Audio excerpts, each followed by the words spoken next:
Welcome to the Baseball Card Illustrated channel, where we talk about our national pastime, which is illustrated with baseball cards. This is Through the Mail Thursday, the series in which we send out some cards that we come across on the big show in hopes of getting them back signed. I'm Bronco, the PSA 11. And I'm Kevin, rotator cuff surgery once every 3 months. And we have 6 responses to report on from the past week. The players are on the field and it's time to play ball. And we're going to start with Getting rid of that envelope. Yeah, with getting rid of that and bringing you one of the classics of the very bad 80s Atlanta Braves. The Braves did not win a lot of games, but man, did they turn a lot of double plays. And that's because the pitchers let a lot of guys on base. Glenn Hubbard was the second baseman. Rafael Ramirez was the shortstop. And Hubbard got this back in how long? How long did it take? 20 days. Not bad. I mean, you get a return here. This is 80s vintage, every bit of it. The design of the card, and he's signing that with a very thick pen there, a thick marker, but he got it done. Glenn Hubbard. I'm gonna say now we move on to Cubs pitcher, and we'll just put them one on top of the other today. Mike Prolly. That's a pretty signature right there, and he's done the blue to go with the jersey. How long was it for that one? He was 14 days. He spent 7 years in the big leagues with 4 teams, compiling an ERA of 3.23 and 22 career saves. One of the things that's most important on this card, he's in his follow-through, but he's looking toward the plate and not over his shoulder, so he has not given up an extra base hit in this particular pose. So congratulations to him. And now we got one of the true legendary managers of the game, Davey Johnson, who needed just 10 days to get this back to us. 10 days, that's it.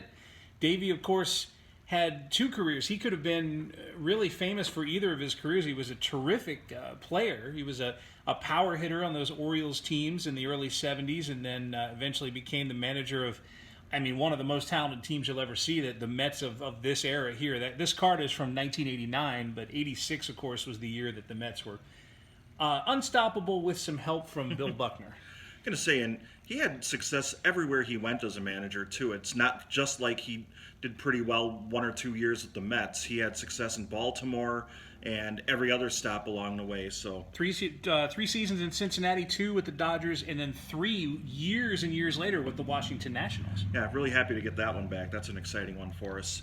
Next up is Floyd Bannister. Floyd was, in the 80s, he was a happy guy. You can tell it because there are 2 photos of Floyd here, and he's got the pearly white showing in both photos. Like, that dude is happy. Happy enough to send it back quickly? Happy enough to send it back in just 12 days.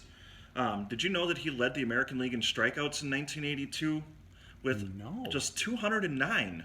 209, or as we like to call it in modern terms, 500, because everybody else had 80. His son also pitched in the big leagues, Brian Bannister. Oh, yeah. And he racked up 134 career wins. Bannister pitched for a handful of teams. It's a very successful Major League career. You got a lot of reasons to smile, and so do we. Thanks for the return on the autograph. And we got Rafael Palmeiro. Oh, boy. Now, I know this one's a little bit controversial, but I got to say I have a soft spot in my heart for him because he is a very reliable signer, does it quickly. This one took just 8 days, which I think might be the leader for us here so far in this project we're doing. Pretty looking card, pretty looking signature. That's a great one to display. You know my Rafael Palmeiro story. MVP 2003, when they were still, the EA Sports people were still perfecting the game, and they hadn't quite figured out how to drop in names in the middle of a sentence. And every time you play this game, it was like, Palmeiro is having another Palmeiro type season. Which he did in 1999 when he won the Gold Glove at first base without actually playing first base. Seriously? I remembered this, and I looked up the numbers.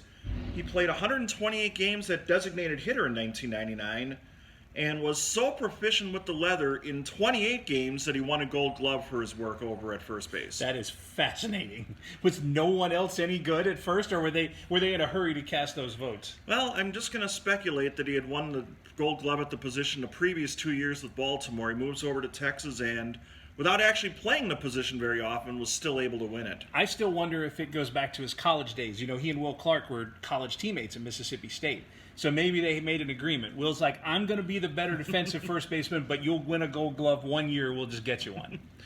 And our final entry here is one of these unfortunate ones that comes back without an autograph. It does happen sometimes. We've got one of these little notes here that I'll read that says, in an effort to control volume, there is a $5 per item charge for autographs. Please accept my apologies for any inconvenience they may cause. And you know what? I'm perfectly fine with that. I completely understand, and not an issue there. But he sent the cards back. So you have the cards, which is fantastic. Now, here's the question. Will you be sending him the $5? It's funny you ask that. So here's a new feature, and we're going to get you, the Baseball Card Illustrated audience, involved as well. We can take $5 and get this card right here signed by Von Hayes. You think he picked $5 because it was a 5-for-1 trade that landed him in Philly? Ooh. Anyway, that's besides the point. Or we can take $5 and get one of my favorite players growing up, Jack McDowell. So you have Jack McDowell also has a $5 charge? We have a $5 charge for Blackjack. Okay. Or a $5 charge for Von Hayes. So I know what I'm going to vote for. What do you think you're going to vote for? There's no question in my mind. Jack McDowell is one of my favorites of the entire 90s. So that's definitely going to happen. So how do the people vote? So if you want to vote, just leave a comment down below. Let us know Von Hayes, Jack McDowell. And next week, we'll let you know right here on Throwback Thursday. Like, I know what I'm talking about. It's a throwback. Well, it definitely is a throwback. On Through the Mail Thursday. And we'll let you know what we're going to try to do. And hopefully we'll have that card signed at some point down the road. Babe. Anyway, I'm Bronco, the PSA 11. I'm Kevin. I've had 2 surgeries since we started this thing. And be sure to stick with us here on Baseball Card Illustrated. We've got all kinds of fun all the time. Keep checking back. Yep, we'll have the big show for you on Sunday. And until then, have a good weekend, everybody.